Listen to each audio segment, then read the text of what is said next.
And on your right, you can see a beautiful phoenix frog called Takanashi Kiara. Don't be too loud around it. If you startle it, it will jump and fall over backwards and occasionally die. It's very easy to startle Kiara the frog.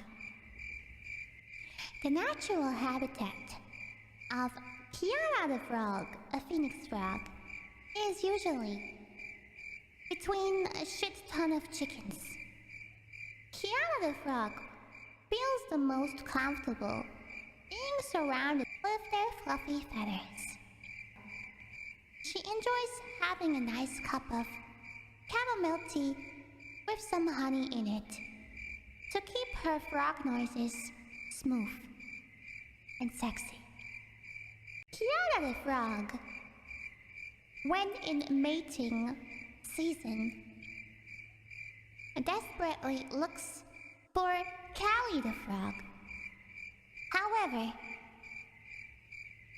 the other frog usually doesn't quite answer the way she wants to. Therefore, Kiara the frog usually fails at trying to make